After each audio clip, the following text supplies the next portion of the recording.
Hey guys, welcome back to my channel. So we just launched our app a couple of weeks ago and it's already launched on the App Store and it is right here.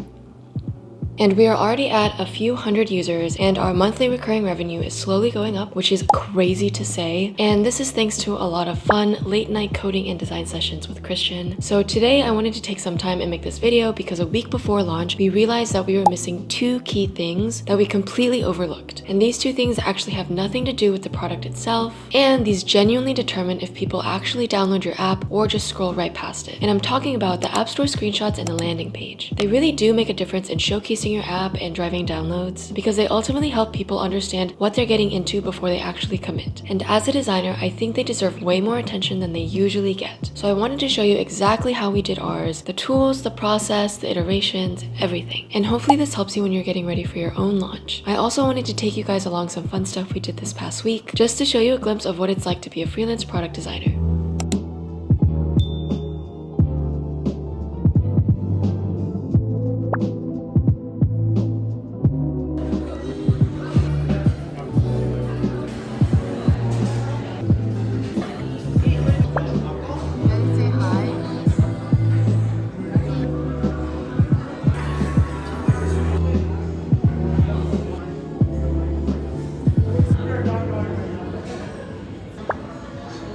Let's start with the App Store screenshots, specifically for the iPhone. I do think this is one of the most overlooked parts of launching an app. People spend months perfecting the user experience and the product, and then the screenshots become an afterthought. But a huge amount of traffic is actually coming just from people searching on the App Store. They're browsing, they see your app pops up, and the only thing they have to judge you by is your app icon and your app screenshots. If those screenshots look good and they clearly showcase what your app does, people are way more likely to download and it really makes a difference. Here's an example of screenshots that really work. Notice how clear and intentional everything is because you immediately understand what the app does and it looks polished. And here's an example that doesn't really quite do it justice. You can immediately feel the difference and it's hard to understand what you're getting. I actually found a lot of inspiration from this Twitter account called the Screenshot First Company, and they post a lot of great apps and screenshots. This was really helpful for me because I've actually never really designed for App Store screenshots before, and I had no idea where to start. So being able to scroll through and see what stands out, what's trending in terms of design, and seeing what actually works was really great. It ultimately helped me understand the current design trends and see what catches people's attention. Here are a few elements that I noticed that I really liked. A lot of apps use 3D realistic mockups of the iPhone. Sometimes they're tilted at an angle which looks dynamic. Clear, readable text is essential. And I also loved when elements of the app pop out of the phone frame, like a button or an illustration breaking outside of the screen. And the use of shadows to give everything depth and make it feel more tangible and real. So for our app Amy, I wanted to combine the 3D realistic mockup style with the playful illustrative design language that we already have for the app. Our app has a lot of doodles and custom illustrations, so I definitely wanted the screenshots to reflect that same personality. So I went through a bunch of iterations. I tried different text colors to see what was most readable and felt right with our brand. I experimented with tilted 3D iPhone mockups to get that dynamic feel. I played around with the placement of our custom illustrations to see what felt balanced and eye-catching. And a good starting point for me was to actually look at the screenshots for Luna, which is Christian's other app for budgeting. I really liked how dynamic those screenshots looked because they felt alive and interesting. So that gave me a foundation to build from and helped me understand what direction to go in. For the actual 3D iPhone mockups, I found some great ones on Figma community, and you can just search and find really high quality mockups that other designers have shared. Then I used Rotato when I wanted to create those tilted angled phone shots, and it's a pretty great tool for getting that perspective look. All of the doodles and custom illustrations were made in Procreate, which is what we use for all of Amy's illustrative elements. And one thing that's worth mentioning is that you have to be really precise with your dimensions when you're uploading to the App Store. I had to do a decent amount of research just to make sure the dimensions were correct and pixel perfect and would be accepted by Apple. Apple has specific requirements for screenshot sizes, and getting this right in the beginning saves you a lot of time for having to redo everything later. So here's what we landed on. The process was really about a few key things. The first is figuring out which features to specifically highlight because you can't show everything, so you have to choose what matters most. Second is nailing the copy, and I worked on this with Christian and also used a little bit of Claude Code to help brainstorm and refine the text. And third is deciding what each screen should focus on and what we wanted users to pay attention to. We ended up going with the flat 3D mockups without the tilt because we tried the tilted versions and they looked really cool, but the flat screens let us showcase the app more clearly clearly, and people could see exactly what the interface looked like without any distortion. We added the same gradient and background doodles that appear in the app itself, and you can see it here on the main screen and on the paywall screen. This creates consistency, so when someone downloads the app, it feels familiar right away, and we made certain features pop so users know exactly what to focus on and what we're highlighting. And the illustrations tie it all together and give it personality. It feels like Amy and not like a generic app. And here's how it looks on the actual app store. I'm really happy with how it turned out, and it feels true to our brand, and it clearly shows what the app can do.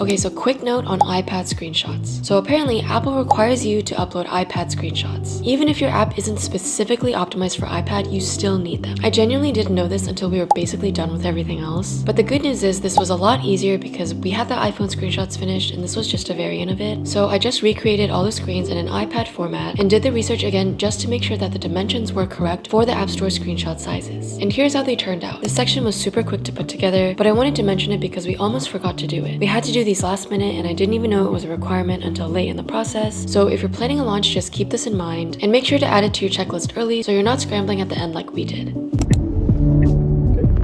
Yeah. Do you think you can see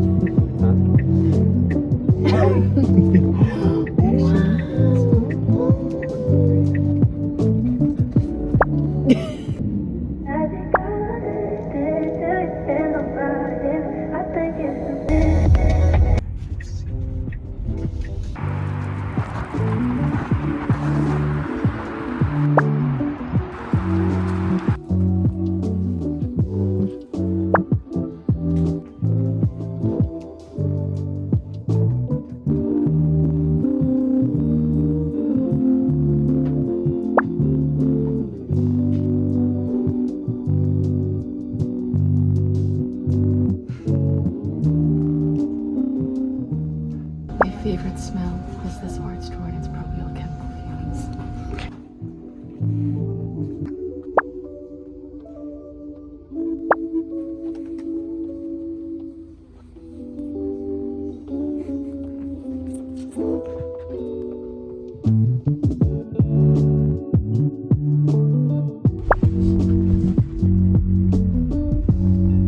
Next, let's talk about the landing page and vibe coding. So the landing page was completely vibe coded by me, and I say vibe coded intentionally because I barely wrote any code myself. It was mostly prompting and iterating with AI tools. Now let's keep in mind if Christian had done this, it probably would have taken him like a third of the time, maybe even less. But he wanted me to practice and get used to it, since it's a great way for me to get more comfortable with vibe coding and include it in my workflow. And I will say it was a very valuable learning experience. So I mainly used Claude Code and a little bit of Cursor mixed in, and let me walk you through how that went. I actually started with Cursor, which was great because you can select specific elements on the local host screen and make targeted changes to them. If you see something you want to tweak, you click on it and you can tell the AI exactly what you want to change. So that visual selection feature is really helpful when you're working on the UI. But after a while, Cursor started to not quite do what I wanted it to do, and it wasn't following my instructions well. So at first I thought it was a me problem, like maybe I was prompting it incorrectly or using the wrong model. And actually, a quick note on that, there are different models you can use depending on the task. You use one model for very simple changes, a different one for very complex changes, and another one for huge rewrites and infrastructure kind of stuff. You can also look at the steps of what the AI is doing if you do Shift Tab, which is really helpful when you're trying to understand why something isn't working the way that it should. But anyways, Christian suggested that I use Claude Code instead, and once I switched, things started moving way faster. I don't know if it's because I was getting more used to prompting or if it was because of the tool, but I really started to get the hang of it and ramp up even after just a couple hours. It understood what I wanted to do so much better, and I was able to make progress more quickly. So then I just finished the rest of the project using Claude Code. I will say, as an ex-software engineer, this whole experience was very eye-opening because I barely touched the code directly. The AI was mostly writing everything, and it definitely tripled my speed of being able to produce results. I do want to be clear though, I was only focusing on the UI work, so that's all I can really speak to from this experience. I didn't touch AI for any backend or infrastructure stuff because that's a completely different world. Also, we wanted to base our landing page off of the Luna budgeting app's landing page, similar to how our screenshots were based off of the Luna budgeting app as well. This made things go a lot faster since I wasn't starting from scratch, and I literally just screenshotted the entire website, fed it into the AI, UI and started working from there. All I had to do was adjust it for Amy's style and personality, bringing in our colors and the illustrations and the overall vibe. I think this whole process took me about like 2 to 3 days, and that includes the main landing page and all the secondary pages, like the pricing page and the about page, and all of the image assets that I had to create, which I ultimately did on Figma, and also those were very much based on the screenshots as well. But it is important to keep in mind that if I didn't vibe code, it probably would have taken me a week or more to finagle with all of the CSS and all of the UI specifics. So I first started out by figuring out what sections I needed for the entire landing page and how to lay them out. Mobbin, of course, was a huge help for this, and they have a whole landing page section where you can search by specific elements. So if you want to see how other companies design their hero sections or their feature section or their footer, you can search for exactly that and get tons of examples. It's really great for understanding common patterns and getting inspiration for layouts, and I also have a 20% discount link for Mobbin in the description, so feel free to check that out. I also spent some time creating the image assets for highlighting Amy's features on the website, so let me show you what that looked like in Figma. This part was pretty straightforward and actually a lot faster than I expected, since I'd already made the App Store screenshots and a lot of the assets were similar. These were even simpler in some ways because I didn't need to fit the specific App Store dimensions. I just created a couple more assets to highlight some extra features of the app. We definitely want to improve some of the other secondary pages, like the pricing page, because it's functional, but it's not exactly where we want it to be yet. We were kind of just rushing through it because, like I said, we kind of forgot that we had to do this since we were in a rush to get the actual app out, so we just launched the app as is. We figured you have to ship at some point, and we can always iterate and improve things over time. Once we launched the app, we launched the website as well, and the waitlist website now redirects to our new website instead. So now people who were on the waitlist and people who find our app can actually go download the actual product. So now here's a bit of what my working process was like working with Cursor and Claude Code. I was iterating and making changes, and I'll be honest, the majority of my time vibe coding was getting the small details correct. The spacing, the sizing, and especially the responsiveness, making sure everything looks good on all different screen sizes. That stuff took a lot longer than I thought it would. It's not the big structural stuff that eats up your time. I genuinely think it's the small tweaks and adjustments. So here's the live website. It looks good for now, and I'm happy where we landed just for the launch, but we'll definitely be improving it soon, especially with the secondary pages and as we add new features for the app. But it's live and it's working, and people can find it and then download the app.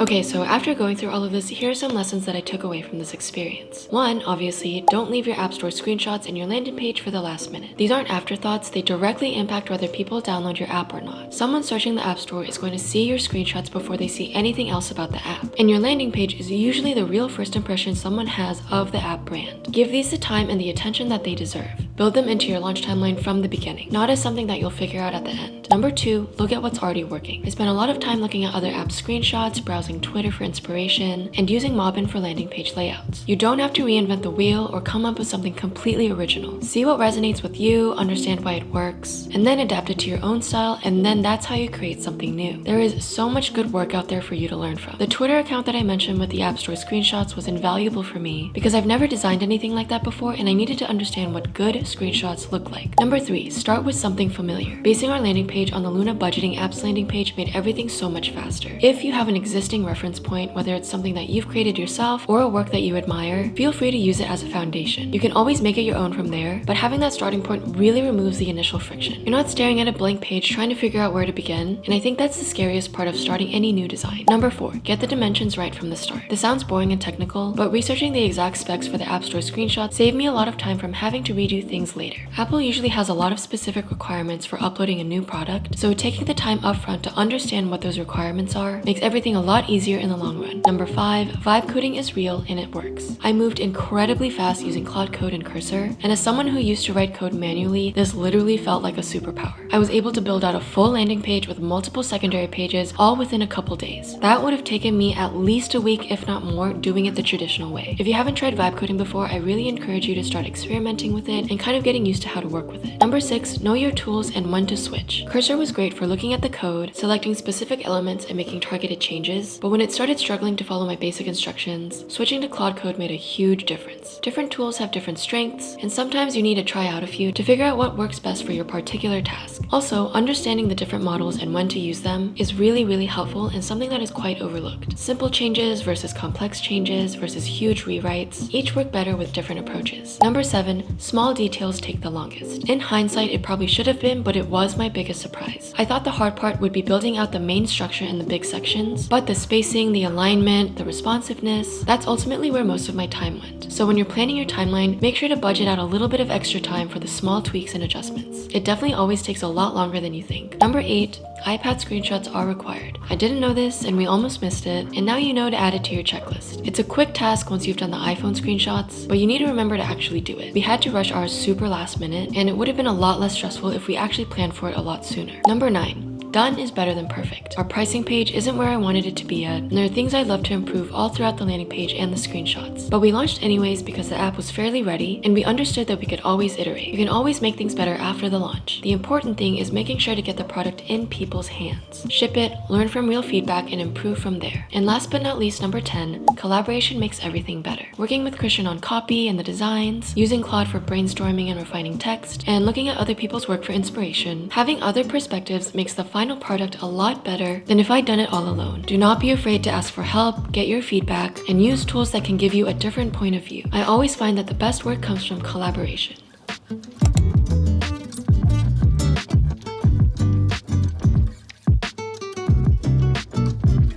So that's all for this video, and I really hope that was helpful. These things really do make a difference. Even if they don't feel as exciting as building out features, the screenshots and the landing page are how people actually discover you and ultimately decide to give your app a chance. I promise you that they're worth your time. Let me know in the comments if you want me to go more in depth about anything or about my process. And as always, thanks for watching, and I'll see you guys in the next one.